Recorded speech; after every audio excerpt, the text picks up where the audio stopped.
જિલ્લા પોલીસ વડા ત્રણે હાજર છે। ફરીથી કહો, ડ્રગ્સ વેચાય છે, ગાંજો વેચાય છે, દારૂ વેચાય છે, પોલીસ આમાંથી કમાય છે। ગુજરાતમાં મોટા પાયે ડ્રગ્સ અને દારૂનો કારોબાર ફૂલ્યો ફાલ્યો છે। એવા સમયે શિવનગર વાવ થરાદમાં જિગ્નેશ મેવાણીએ મહિલાઓની ઉપસ્થિતિ વચ્ચે નશાનો વેપાર કોણ કરે છે ને કોણ ખરીદે છે એવા પ્રશ્નો ઊભા કરી મહિલાઓની હિંમત અને લડતની પ્રશંસા કરી હતી। સભામાં ઉપસ્થિત જિલ્લા પોલીસ અધિક્ષકે નશાના વેપારીઓ વિરુદ્ધ કડક કાર્યવાહીની ખાતરી આપી હતી। પુરુષોએ પોતાના વિસ્તારમાં દારૂ ડ્રગ્સના વેપલા કરનારાઓ ઉપર કાર્યવાહી કરવા અથવા ઢાંકણીમાં પાણી લઈને મરી જવાના મહેણા માર્યા હતા। આપણે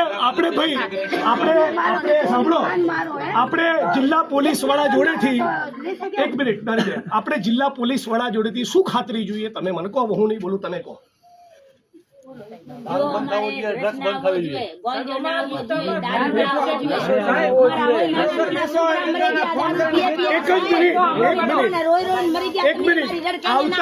આવતા 30 દિવસ, એક મિનિટ ભાઈ, આવતા 1 તારીખે હું ફરી આટો મારીશ અને 6 ડિસેમ્બરે બાબા સાહેબ આંબેડકરની નિર્માણ દિવસ છે, મૃત્યુતિથિ, એ દિવસે હું ફરી આવીશ।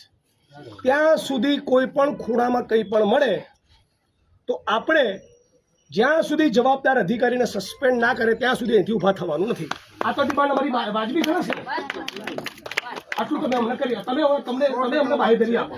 100% વાત છે। છેલ્લા 1 માસમાં મેં આપને કીધું, મારી પાસે રેકોર્ડ ઉપર માહિતી, આ બહેનો તમે મારી પાસે પહેલી વાર આવ્યા છો, બરાબર? શિવનગરમાં 100% તમારી જે કાંઈ પણ રજૂઆત હશે, ભાઈઓની જે કાંઈ પણ રજૂઆત હશે, 100% 110% કામગીરી થશે। એમાંથી કોઈ પણને છોડવામાં નહીં આવે। જરૂર પડશે તો હું જાતે આવીશ, બરાબર? કોઈને તમારે એ ફરિયાદ માટે મારા સુધી જિગ્નેશભાઈને તમારામાંથી કોઈને નહીં આપવી પડે, હું બાંહેધરી આપું છું। અને તમે બધા મરી જજો, તમે બધા પુરુષો ઢાંકણીમાં પાણી લઈને ફરી કહું છું, ત્રીજી વાર મરી જજો તો ફરી બહેનો ફરિયાદ કરવી પડે તો।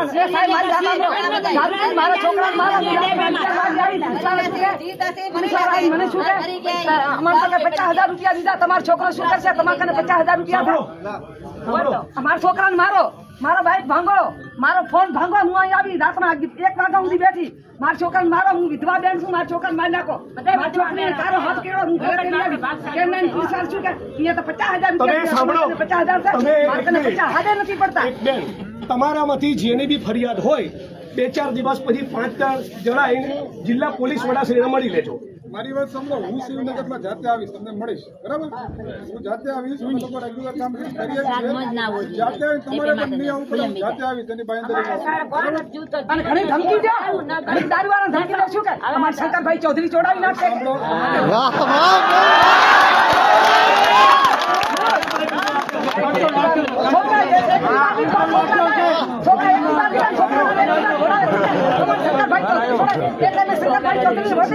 છોકરા મારવા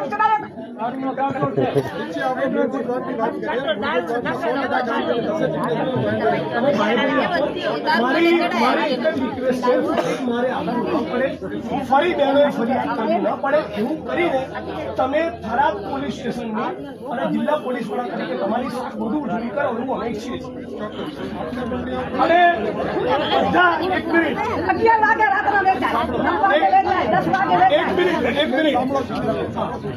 એક મિનિટ બધા પોલીસ કર્મી મિત્રોને કહું, મને ફરિયાદ કરવા બદલ કોઈ પણ પોલીસ કર્મીએ પોતાની આંખની ભ્રમર મારા માણસ સામે ઊંચી કરવાની નથી। શું કહું છું? તું તારી બદતમીજી કેસમાં ફસાવાની વાત તો ભૂલી જજો। આંખની ભ્રમર ઊંચી કરી તો તને છું ને હું છું, મારે જગતનું કોઈ કામ નથી લડવા સિવાય। ચૂંટણીનું રાજકારણ 1, 2 ને 3 ને બધું 1, 2 ને 3 હું લડીશ, એટલે તમને યાદ કરાવીશ કે લડત કોને કહેવાય। અને તમે પણ આ 1 મહિનાની અંદર સજડબમ ચોખ્ખું ચણાક ના થાય તો આનાથી 5 ગણી સંખ્યામાં 5,000 માણસો લઈને આવવાનું છે, એની તૈયારીમાં તમે રહેજો। અને એ વખતે તમે તૈયારીમાં નહીં હો તો ફરી મને યાદ કરતા નહીં, હું નવરો નથી, બરાબર? આટલું કીધું છે. તો આપણે વિનંતી કરીએ, અમે રજા લઈએ છીએ એ અપેક્ષા સાથે કે ફરી અમારે આવવું નહીં પડે. દારૂ વેચ્યો સાહેબ બંગલા બનાવ્યા બંગલા. અને એક મિનિટ ભાઈ, એક મિનિટ. હવે પોલીસને જે કહેવાનું હતું કહી દીધું. તો તમે સાંભળો એક મિનિટ. મારી સોસાયટીમાં કોઈ દારૂ વેચતું હોય તો મારી બુદ્ધિ ભ્રષ્ટ થઈ ગઈ છે કે હું લેવા જાઉં? કોઈ ઝેરની દુકાન ખોલે તો લેવા જાવ છો? એ પોલીસને જ્યારે કહું છું ત્યારે તમને મજા આવે છે. દારૂના અડ્ડે એમને એમ ચાલે, તમે પીતા નથી? બોલો. ગાંજો પીનારા, ડ્રગ્સ લેનારા માણસો ના હોય તો કોઈ વેચવા આવે? તમે સાંભળી લો એક મિનિટ. તમે તમારા છોકરાઓને બી રેડી કરો, બરાબર? જો ડ્રગ્સ એટલું ખતરનાક વ્યસન છે ને, પોતાની માની ગળાની ચેન લોકો તોડી લઈ જાય છે, બરાબર? એટલે અત્યારે તાલીઓ પાડનારા લોકો તમે બી સુધરી જજો અને ચેતી જજો. આ બધી બહેનોએ ફરિયાદ કરવી પડી છે કે તમારા માટે સારું નથી. ધૂળ